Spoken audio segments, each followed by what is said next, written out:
على رسوله الكريم أما بعد فأعوذ بالله من الشيطان الرجيم بسم الله الرحمن الرحيم قل هو الله أحد الله الصمد لم يلد ولم يولد ولم يكن له كفوا أحد صدق اللہ العظیم۔ محترم دوستو اور دینی بھائیوں، آج میں آپ حضرات کے سامنے توحید کے موضوع پر کچھ عرض کرنا چاہتا ہوں۔ دعا کریں کہ اللہ تعالیٰ مجھ کو سچی اور صحیح بات کہنے کی توفیق عطا فرمائے، آمین۔ عزیز طلبہ، توحید کے موضوع اتنے وسیع ہیں کہ مجھ جیسے طالب علم کے لیے اس کا احاطہ ناممکن ہے، کیونکہ بڑے بڑے ماہرین، قلمکاروں اور دانشوروں نے اس مضمون کی ابتدا و انتہا کو بیان کرنے کے سلسلے میں گھٹنے ٹیک دیے، تو میری کیا بساط ہے کہ اس مضمون کی ابتدا و انتہا کو بیان کروں۔ جیسا کہ کسی شاعر نے کہا ہے، ہم دو ثنا تیری کونوں مکانے والے، ہم دو ثنا تیری کونوں مکانے والے، اے رب ہر دو عالم دونوں جہانے والے۔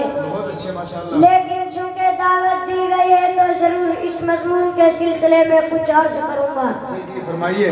عزیزان گرامی، توحید ایک ایسی عظیم ابدی نعمت ہے، اس کو دل سے اقرار ابدی سعادت ہے، اس کو مان لینا سچے اعتقاد کے ساتھ ابدی فلاح ہے، اس پر عمل کر لینا جنت کی ضمانت ہے۔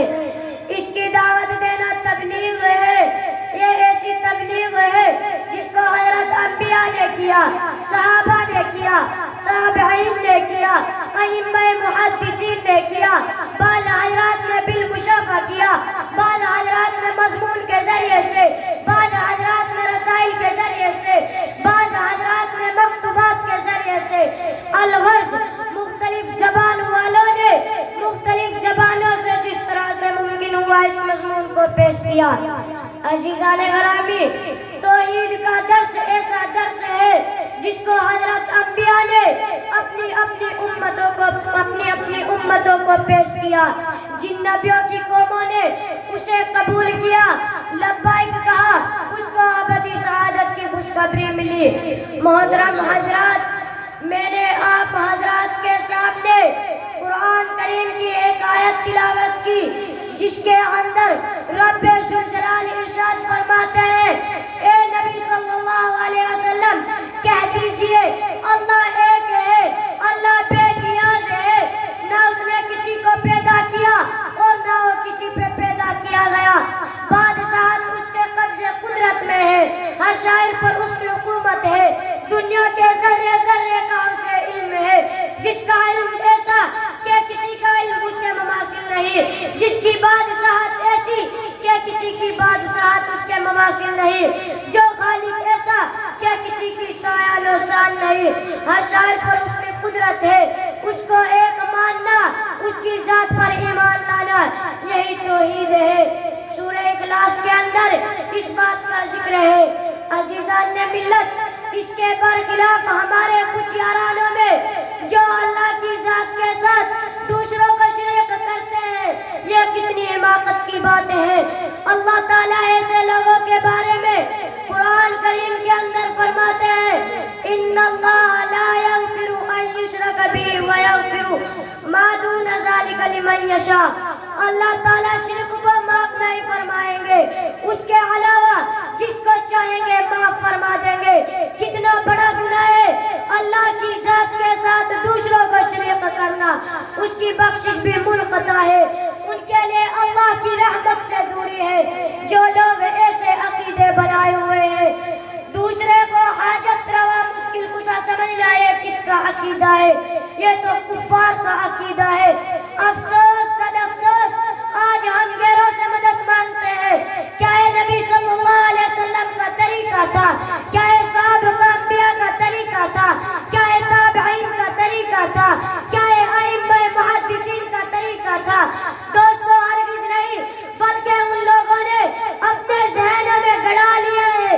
قرآن و حدیث کے صحیح مفہوم میں انہوں نے تعویل کی اور اپنے عقیدے کو صحابہ کے عقیدے سے ہٹا لیا، نبی کے آسوں سے ہٹا لیا، دیگر انبیاء کے طریقے سے ہٹا لیا۔ نہ انبیاء کا یہ قول تھا، نہ انبیاء کا یہ فعل تھا کہ اللہ کی ذات کے ساتھ دوسروں کو شریک کرنا، نہ صحابہ کا یہ قول تھا، نہ صحابہ کا یہ فعل تھا۔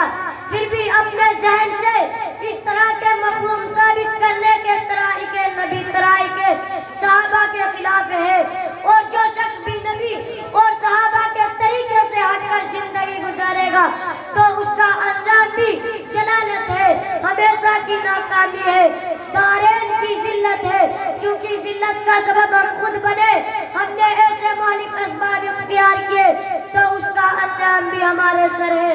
جیسا کہ کسی شاعر نے کہا ہے، نبی کے راستے سے جو قدم اپنا ہٹائے گا، نبی کے راستے سے جو قدم اپنا ہٹائے گا، کبھی رستہ نہ پائے گا، کبھی منزل نہ پائے گا۔